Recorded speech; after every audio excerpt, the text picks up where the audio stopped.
whatever they had to build the material. So you'll see them built out of wood. You go in Wamego, it's built out of limestone, because that's what they had. We had sodden ones, all right? They're long gone, but it was built of whatever the materials were. So when did school start in the morning? The teacher made the decision. When did she make the decision? Let's look at today. When would you have started school today, 100 years ago in this school in Kansas?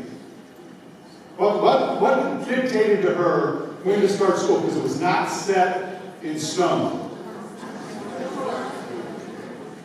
She had to know how much daylight had occurred that morning so that kids could get up and do their chores at home and have daylight to walk to school, and it was cloudy today, wasn't it? So today, she probably would have started school somewhere around 9 o'clock. Some days as early as 8 o'clock. It's a nice sunny day. How do kids know when to go to school then? What you don't see is there's a bell over here.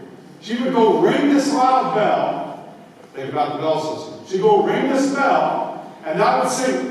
All the kids in the families could hear it. That simply meant start to end your chores and then start coming to school. At the end of the day, she reversed it.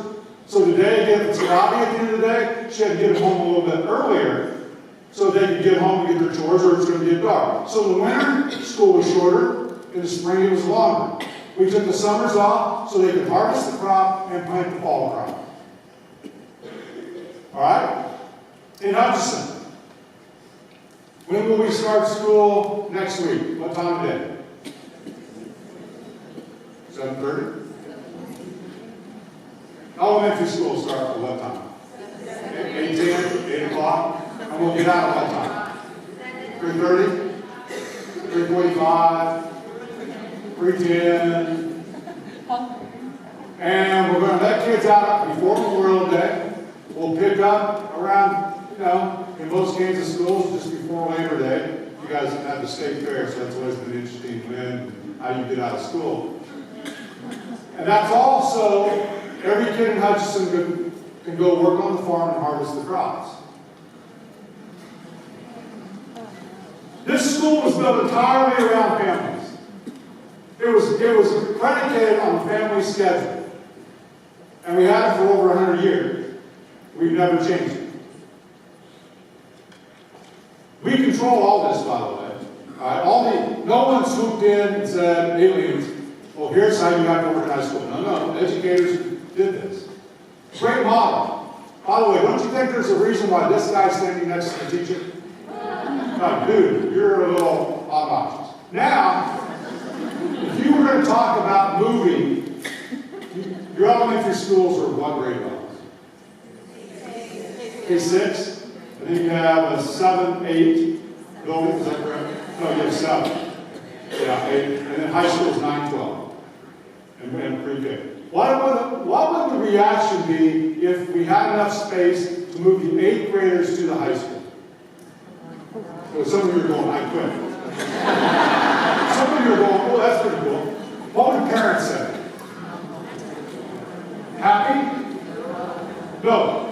The seniors are going to beat the crap out of the 8th graders. We're going to stick them in lockers. We'll never see them again. We never thought about this kid going to beat these little kids up. Right? We're going to swing them around the merry-go-round, throw them off. We never thought about that. Because that's, right? We only think about it today. Because this is the model we did. So my great-grandmother, I remember when she went to Robbins Elementary School outside of Coffeyville. And, when you're visiting with your grandparents or your great-grandparents, I remember my mom said, we're going to go see Grammy. All right? That's what we call her. And Grammy was in her 90s then. And she lived in the south part of Coffeyville. I'm like, I don't know, you see Grammy, side. No, you need to respect your elders. We're going to go, you don't know how much longer Grammy's going to be around with us, and you need to respect her. We're going to go see her. And I'm like, oh, but it smells like mothballs. I don't know. Right? And then you get older and you go, wow, why didn't I appreciate that time? Why don't I have that recorded? This is in the 70s. Why don't I have that? Because she would tell stories of the growing up, and of her kids, from my grandparents. But I remember vividly one day, in one of the stories, she talked about the day we moved the kids to town. Right? You too remember the day you probably moved to town, right? That the one-room schoolhouse may have closed. Think how traumatic that was on the families and the teachers. We now decided, you can go back and read about this in Kansas. We're going to have modern scientific schools. That's what we call these. Modern scientific schools, where we're going to specialize. And we're going to organize you around age and time and an academic content. And we started this migration in the 1920s, and it accelerated with consolidation in 1964 through 66. And by 1981 or 82, we had completed the journey. And that's why today, if you teach third grade, who gets to go to third grade? 8 and 9-year-olds. All right? I'm 16. I want to go to third grade. No, I'm 4. I want to go to third grade. No, you got to be. Who teaches freshman English? Yeah, backward. Oh, thank you. Thank you. You teach freshman English. Who gets to go to freshman English? People who pass 8th grade. Yeah, and are classified as a freshman, or who fail and have to come back, right? And they go. What do they study in general? Don't tell me the specifics yet. What do you study in freshman English? Not a trick question. Shakespeare.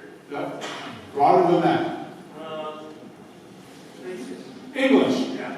You don't get to study science in freshman English, am I right? And how long are they with you a day? Hour and a half. Okay, so you're on a block schedule. You see them every other day? You see them every day? Every day for an hour and 20 minutes. Hour and 20 minutes. Okay? Middle school. Who teaches language arts in middle school? Nobody, because you don't want to be called out. Yes. Tell me your period length. 45. So somewhere between 45 and an hour and 20 is the length of time. You have to be classified by age, right? 7th grade or freshman. And you're going to only learn that specific subject. Right? And then at the end of that time, how do kids know to go from there to science, or social studies, or band, or drama? How do they know? Bell rings? Or the music plays, or something? And then they get their stuff, and they go to the next place, right? That model, how many of you went to school in that model? All but 2. You 2 transitioned to it, all right? And now we teach in it. It's 100 years old. And it's predicated on, I'm going to teach you information in a defined period of time, and I'm going to do it by the age that you are. Now, I want to come back to kindergarten, all right? Because we still have this school. We've integrated, we've done some students with disabilities. Who teaches kindergarten? You know, where's the other kindergarten teachers? I know we got 4 of them. Right here. Gary, happens everywhere I go. Kindergarten teachers come into an auditorium and sit together because they are so glad to see another adult. Am I right? I mean, it's like, really, almost like what goes on me today. It's so good. So I was at my 40th high school reunion a year ago. And I was high school 41. And up on a screen like this, Mrs. Smith's kindergarten class gets shown at our reunion. And of course, the fun starts, right? 28 kids, Mrs. Smith's afternoon PM class. And I'm starting to do the math. I know I'm 5, right? I'm thinking, all right, this is 1964. Is it 28 kids? She had 30 in the morning. You feel her pain? Yeah, all right. 30 in the morning. She had 58 kids a day. But I'm looking at the screen. I need to throw this so you can see it. I need to dig that out somewhere, some scrapbook, and put it up there. I'm looking at the wealthiest kids' parents and the poorest kids. The smartest, Kay Small. She's an attorney in Wheatwood, Kansas. And Jimmy. I don't even remember Jimmy's last name, but Jimmy struggled. I just remember Jimmy struggled. And I looked at Mrs. Smith's kindergarten class in 1964, organized around, we're all 5 years old, and she's going to teach us how to, learn our alphabet and our colors and tie our shoe and take a nap. And, if you remember 64, that's what we got to do. And the gap, social, emotionally, and and academically in Mrs. Smith's 1964 kindergarten class was here. Veterans, am I right? Today, is your gap here? Maybe bigger. Do you have kids that show up in kindergarten, can already read, can already know the numbers to 100, can already do simple tasks, like to play well with others, take turns, know all the colors, can stay within the lines, have great fine motor skills? Do you have some of those kids?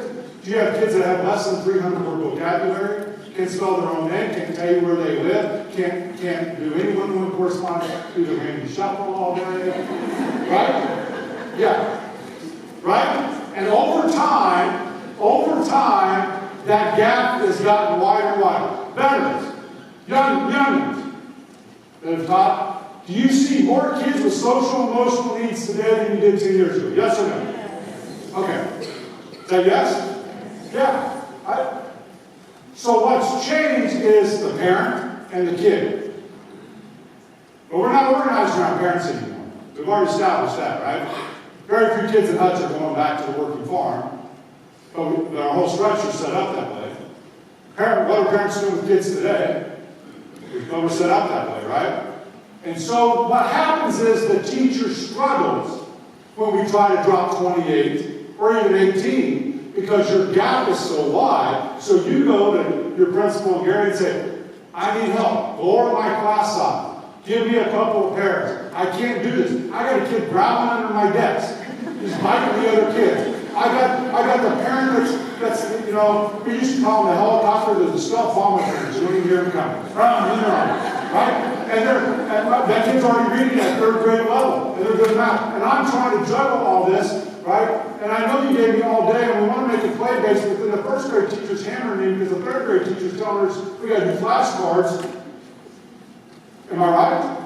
And so the only thing you can think about is if you lower my class small enough and give me enough hands, maybe I can make this magic work. I mean, maybe, right? And Gary said, I don't have the budget.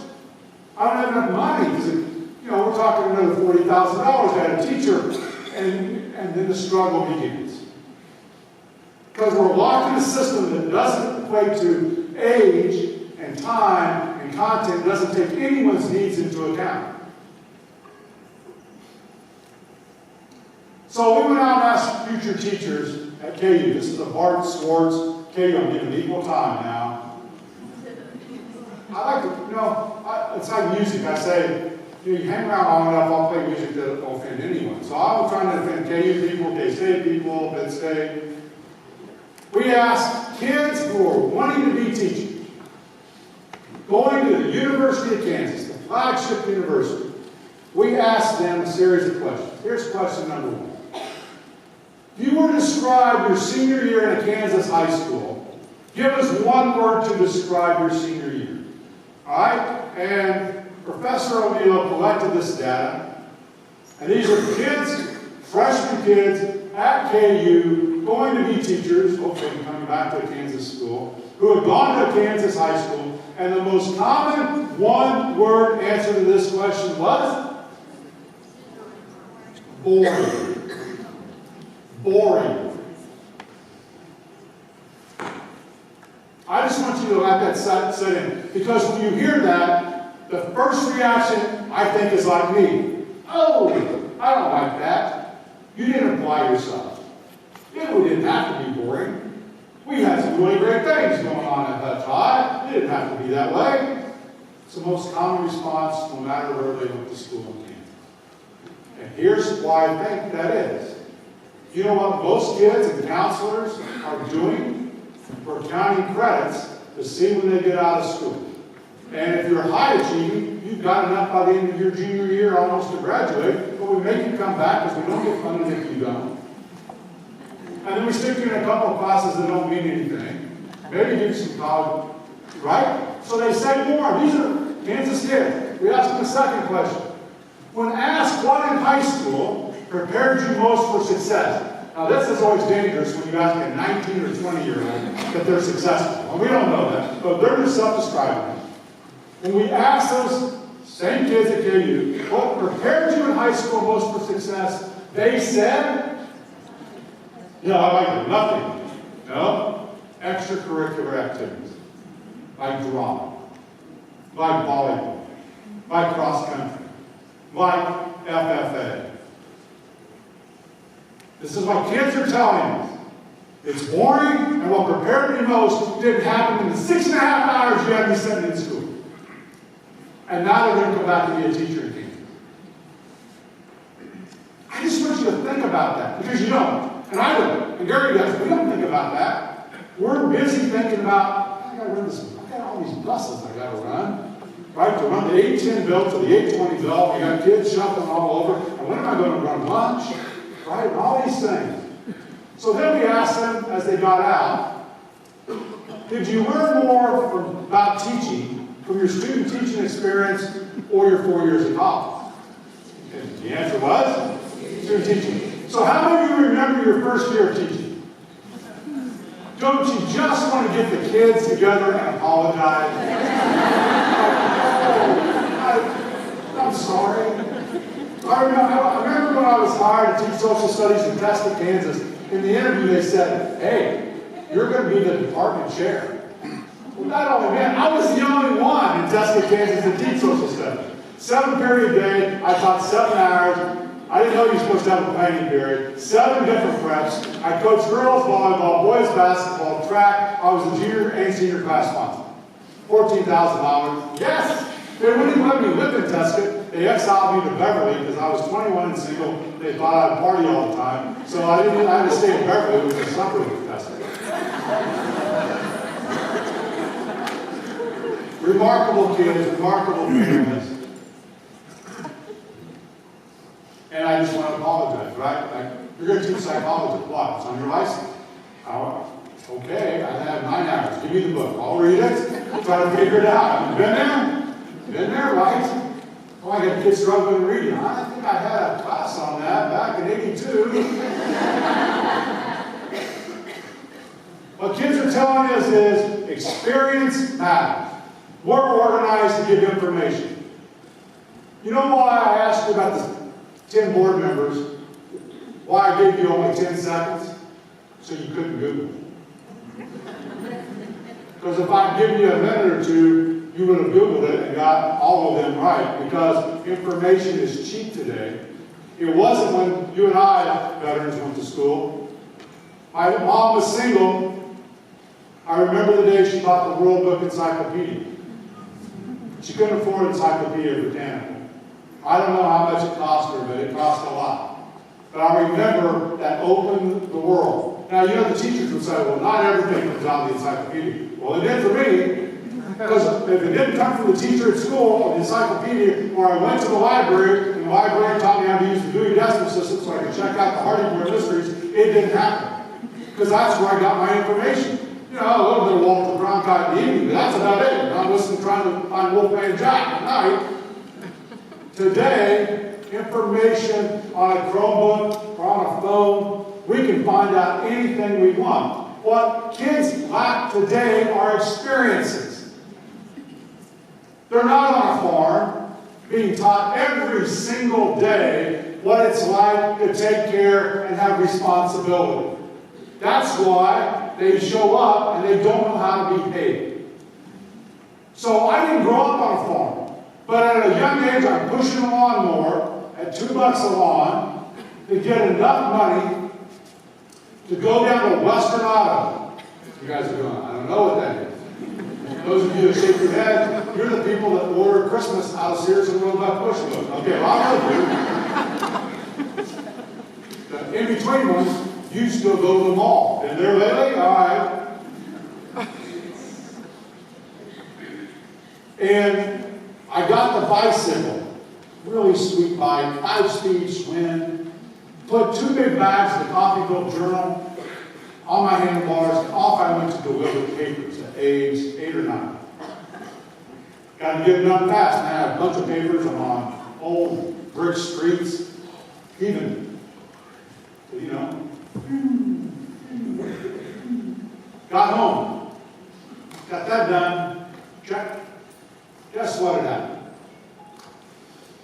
A couple old ladies called my mom and said he fit in a sticker bush.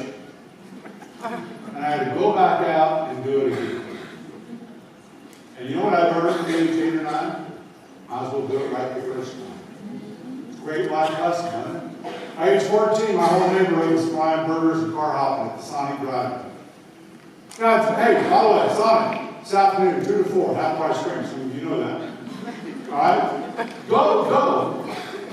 Go make a run for the border. Go have a your way at Burger King. I don't care. Go to any fast food. Tonight, I want you to look and see how many adults and how many kids are there. Because when I was at the Sonic, the only adult was the manager owner. We were all 14 and 15-year-olds. I don't know how they did child labor. From there on to be a custodian, and all that happened, then a respiratory therapist, I went to high school. All that happened before I ever left high school. My best friend lived on a farm, so his chores were different, but we learned life lessons, right? Now kids get shoved to piano lessons, to soccer. I mean, they're busy, they're great kids, but they're lacking experience.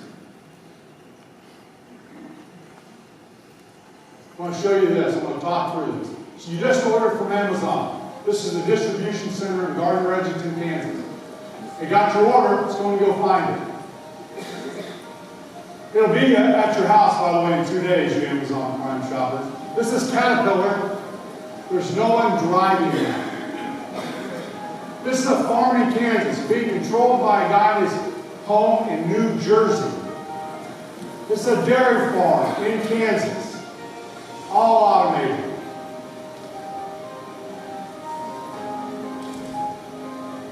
This is not in Kansas. Designed by a high school student and built. Designed and built by a high school student in 24 hours.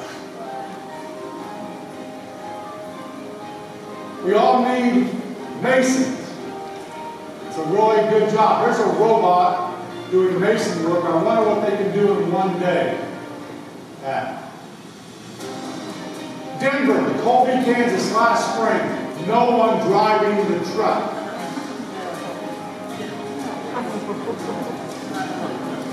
Amazon Go stores. There are 8 of them now. You scan your phone when you go in. You take anything you want off the shelf. It knows what you take. And you walk out. Think what happens to 7-Eleven in Casey. McDonald's entirely run by a kiosk, robot. And there's your order. There's the robot frying your burger.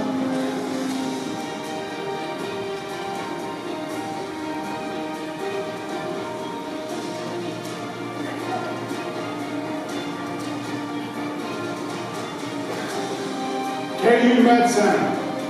If you haven't been there, I encourage you to go take a tour. The doctors will tell you about the robots that they use.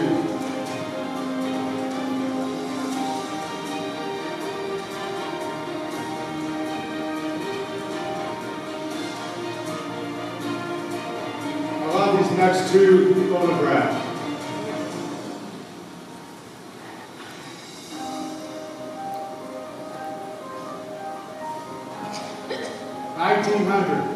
One car, everyone else in the horse and buggy.